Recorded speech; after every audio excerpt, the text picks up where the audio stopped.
Hello everyone and most welcome to H774, and once more I'm recording here in the woods, and there's presently no snowfall, but there is some expected later in the afternoon.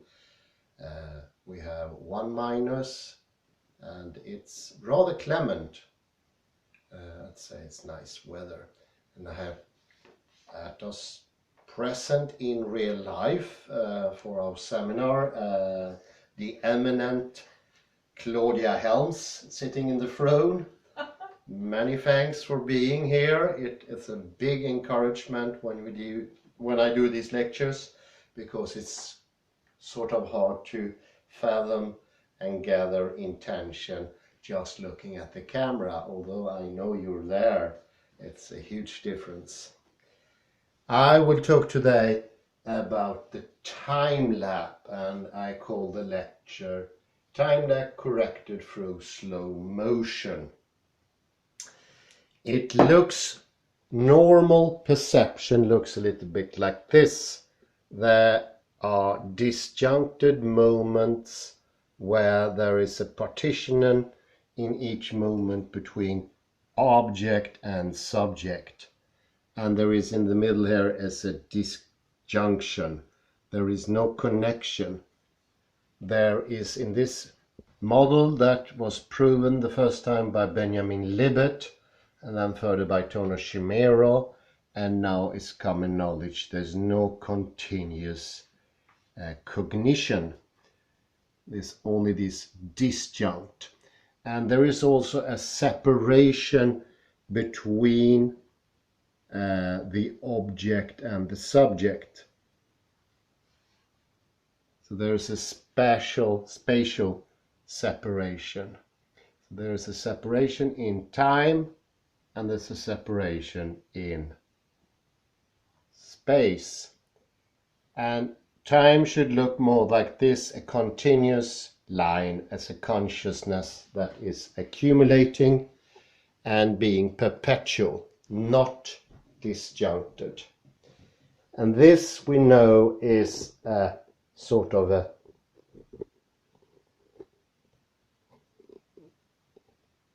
deterred or molested or disturbed way of being, because we know the body does not work in this mode, so to speak, but the mind doesn't work either. We are intellectually failing today. We know that intelligence is going down rather abruptly. It looks something like this. It started somewhere in the beginning of last century, and it was a motion going down, and now it's progressing. We know that when the body does not work in conjunct with the mind, intelligence, planning, cognition, memorization, all those aspects that are actually the same, is going down very, very quick. We lose our perception, we lose our cognition, we also lose our synchronization with timing, so to speak. And often we call this disjuncted time linear time, and it's oddly enough not a continuous line.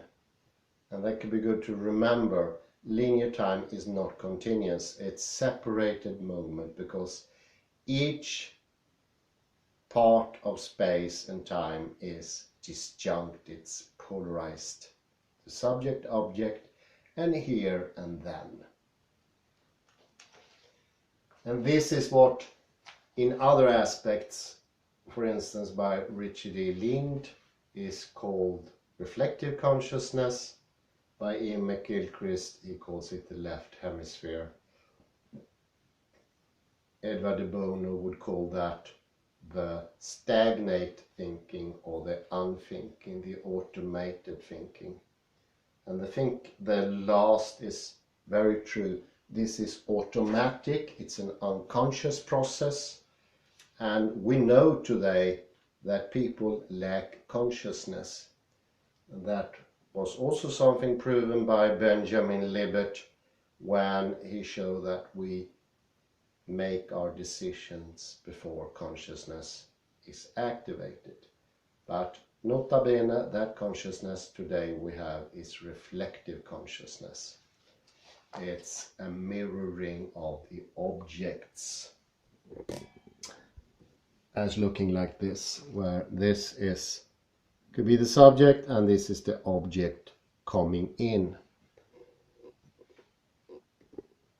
Often literally like that, very often.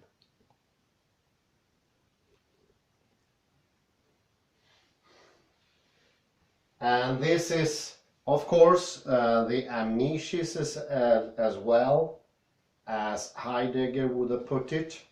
Claudia pointed out that she went to visit us in Jonsered when me and Kalle Lundahl were doing our project there, and then we were doing Heidegger.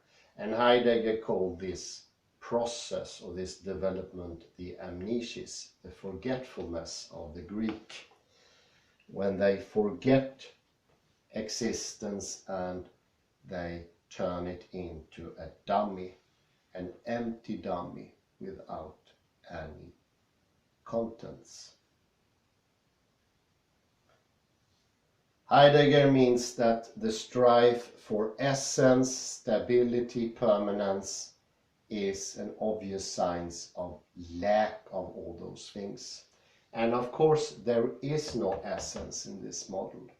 How consciousness works today means that we don't have any essence. So it's natural to look for essence, because that's the thing that's lacking. But we're looking in the wrong direction. We need essence, but we look in the wrong directions. Actually, we worsen the scenario. We worsen the problem by going in the wrong direction. It's a little bit like how they used to do it in earlier times, in olden days, when you suffered from anemia, not amnesia, anemia. And bloodletting was very common, and that meant that you almost certainly died. This is similar. Plato mentioned that he felt a lack in life, and he tried to found it by making the distance even greater, by creating the worlds of ideas, and that's an even further distancing. All through Western history, this is what we've been doing. We need to go about a different way, and the solution could never have been found within our history. We would never by happenstance or by development come to a solution because of the progression of it. That could never ever have happened.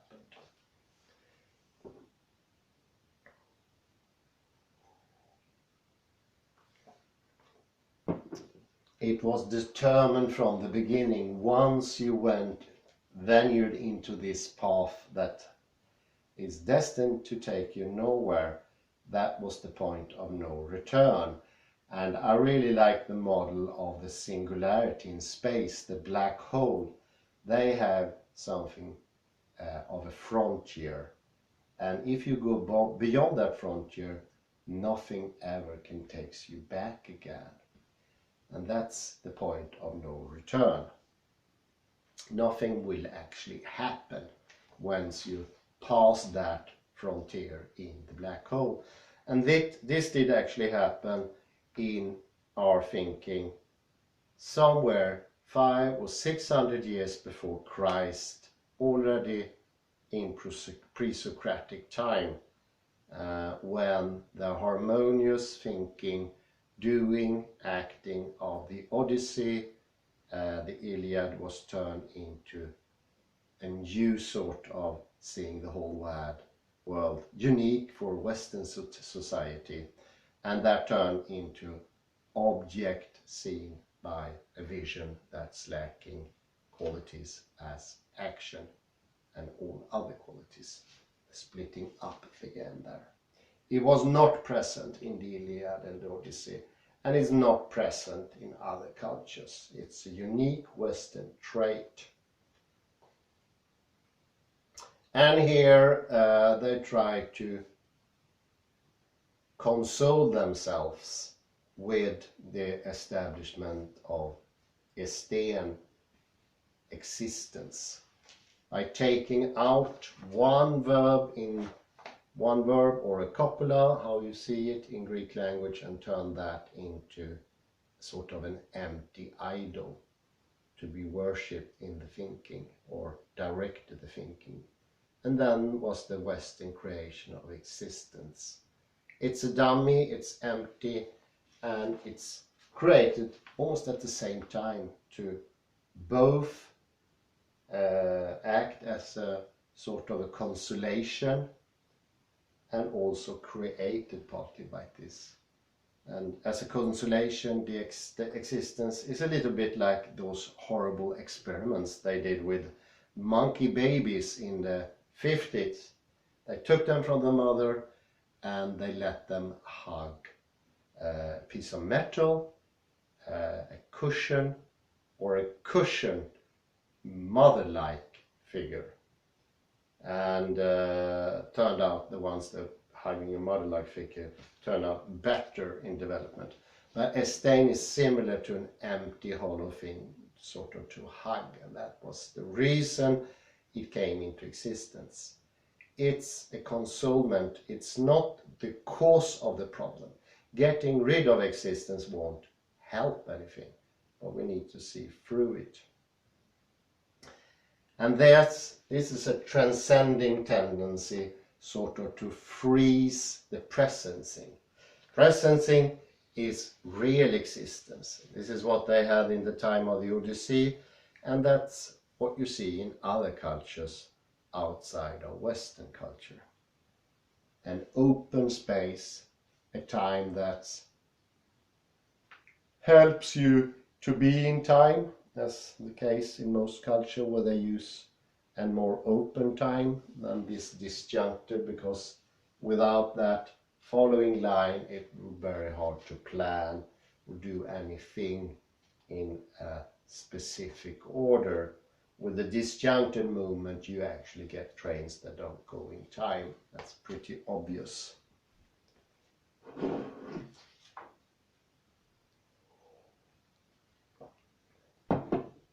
The other aspect more from the body is that you are being taken from the zone of the Iliad and the Odyssey. You're being in the flow. You're working with reality and you have full objects. You have presence and you have essence. And you have the permanence. It's obvious when you read the Odyssey, they don't think that's what's around them is going to disappear in any particular way, because they are all caused by action and nothing can make action disappear. That is the real reality of the hollow movement, to use a Bohemian phrase. They were living in reality and they had all those tendencies. We were taken out of the zone, out of the flow, and we were led to traumatized state where we became tensed, because the bodily aspect of that is tensing. We tense when we look. We turn almost into cameras of an old model that we take a photo with our whole system like this, and there becomes these disjuncted, separated moments of reality that are not connected to make a whole self, and also not a whole world. We know the other aspect is you don't have a continuous world outside. It's just overgoing, fleeting moments, as so well described by Socrates himself, but repeated. Wordsworth, I think, was one of the best to speak about these fleeting moments and the despair it makes. And this is this disjunctedness. Everything is passing. You don't have a permanent self, and there's no permanence outside. They reflect each other. And that is actually a sort of focal setting that came from this development so many years ago. What we have then is the body-mind is at every instance creating a distance, and that disjunction is a tension because your vision is not working to its best, and you get a very flattened reality without depth. So it loses its depth, it becomes flattened out in a bit, and that's not reality. Just perceiving something to be a surface is not reality. Everything has an inside as well.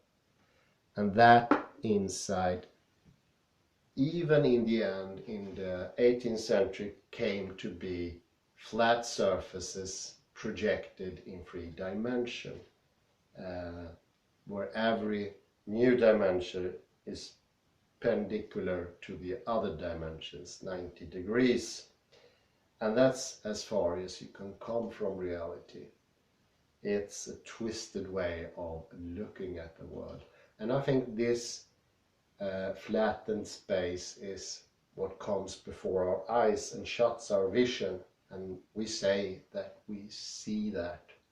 But we know that people don't see anything any longer. We lost our vision. We lost our hearing. We lost our feeling, we lost our presence in the world. And good help there to bend the idea of 3-dimensional space is to have a look at non-Euclidean space, the proper space, where everything is curved and dimensions cannot be in perpendicular relations to each other at a 90 degree or any degree like that. And of course here we are also using things like the Möbius strip and the Klein bottle, and why not start with the Necki cube. But that's partly another subject, but it's very helpful to bring the mind to understand its own artificial creation. And we know it's artificial because the paradoxes are a very true sign it's not part of reality. Once you have paradoxes, it's a dead sign. I mentioned that it's a little bit like in the movie The Matrix.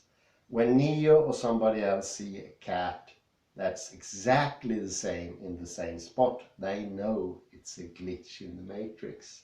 And the paradox is a glitch in our construction. Then we know it's not proper consciousness, it's the reflective consciousness. The reflective consciousness is the time lap. It doesn't have an essence in itself. Actually, one could say that the reflective consciousness' most proper attribute is lack of essence. And this is the primordial, original lack that the thinkers try to sort of soothe, like baby monkeys caressing empty space. Reality is anything but empty. There is no emptiness in reality. Actually, even empty space, as perceived by Parmenides et al., is full of aspects, materiality, filled with properties, depth, density, and weight. There is nothing empty about empty space. It only becomes empty in this contrast between subject and object. Emptiness is actually a shadow effect of this, let's say, or you could also say it's the same. And the freezing has its peculiar timing, one after another and all together, I call this paragraph. And the freezing comes the first. The freezing started actually as the change in the words of vision. The proper words are a conglomerate. The verb you use to see contains what later came to be objects, an adjective. They had loads of different verbs. And that's the natural tendency. But that later became splitted up, and you got the idea that many of those properties were situated outside yourself. You see how it started with the disjunction, the spaciousness, or the separation here. And the freezing comes after that, and that's actually this posture where you freeze your shoulders, you take your neck back and down, and this is going in the third phase to coagulate into subject and object. And then there are an establishment of the properties in the objects. So the objects takes properties like red, green, length, extension, and then for the fourth there is a causal relationship established between the objects. And this is the causal relationship, could we say, like glue that doesn't really work. It's like Band-Aid, try to get these things together. So that's the reflective consciousness, trying to get the disjunctive movement together and using causality here. Cause and effect is trying to put together what's been disjuncted, thereby making more distance in space and more time lap. Causality is sort of misuse, faultiness. What is behind is something more encompassing. And of course this is coming from what's behind. This is still part of presencing. The disjunction is also part of what is reality, but it's a shutting out of the whole experience. And causality could be said to be the last thing. This will also constitute a timeline at the same time, a fragmented linear line. But there is also a tendency that all these come at the same time. It is simultaneously in each moment created. So there is a time order of this coming into existence, the sten, but it's happening at the same time. And because it's created at the same time, which is necessary to make some sort of to make it believable in some aspects. If it was too much of a time lapse, you see something, that object comes to your eyes, that becomes really unreal.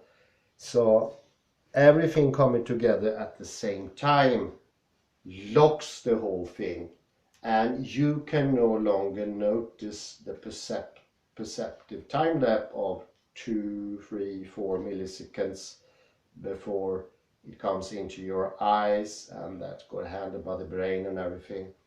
That becomes unnoticeable. So what we need to do, because it comes at the same time, it's slow the whole process down from the aspect of the mind through the body, slow the body until you can perceive the disjunction. You can actually feel there is a out of sync going on. You need to have a feedback of that. And it's not until you experience that embodied anything will happen. You need first to understand this, to get you to do it, and then when the body sees and feels what Benjamin Libet discovers, that will start the healing process. And slowly that these tendencies that are the reflective consciousness will be fathomed, taken up by what it's going to be shown as the self, the I, the proper I, the not disjuncted I, the not cut out joy, with a timeline that is perfectly uncut. It's whole, it has a direction. This is actually the force of the spine. And I think this disjunctedness was very well put to words by David Hume, the Scottish philosopher. And he said, when I look into my mind, I cannot see anything continuous. I just see shattered thoughts. And when I look after myself, I just see a rumble, a heap of different attitudes and opinions. And what he discovered was the reflective consciousness as a tendency. He thought it was a tendency himself. And this lack of self, of course, made Hume desperate and went even further into the direction he already started, which is the only way to go until now, I would say, until we understand these features of mind and body. And of course, this is what Ian McGilchrist called the zombie state, because you feel somewhere reality is no longer real, and in the same way as we create objects around us and causal relationship between them, which makes out linear time disjuncted, our subject is also at the same time disjuncted, non-whole, non-individual, and lacking that volition, the intention that they had in the Iliad and the Odyssey and other cultures has. The volition, intention, that's the permanence. And that is truly permanent in all aspects. And it's continuous in all aspects and even more. And this needs to be experienced also, not only shown, needs to be embodied, because the body will heal itself automatically when it sees the disjunction. One could say that the reflective consciousness in a way gets revealed, but it's also to put intention to something. In the reflective consciousness, you never put intention to anything. You're just passive observer, like the word for observation actually is passivity. We are passive in our mind. And all the models of consciousness are like it's reflecting mirror, it's part of reality, some sort different, but it's never active, not since that time period before the pre-Socratic. It's always passive. It's like a mirror almost, whereas it's naturally is an active thing. Intention is behind everything. And of course, to round the whole thing up, it's intention that makes the superposition to collapse. And it's intention in the end that Benjamin Libet showed that makes the decision. The intention is there, but it needs to be conjunct with our mindset. So no freezing, no evaporating of energy, because this takes a lot of energy.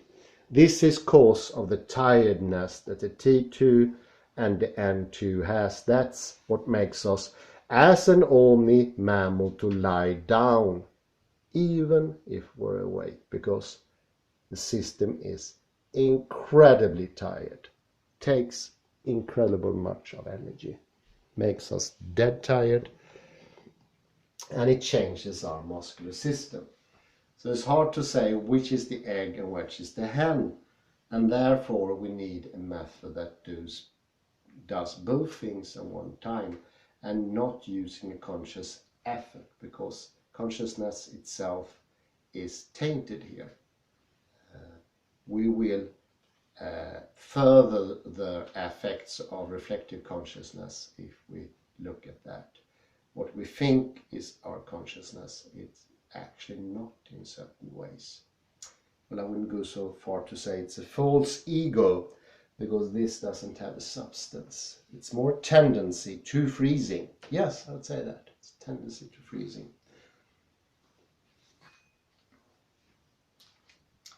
So to sum the whole thing is to make whole what became shattered.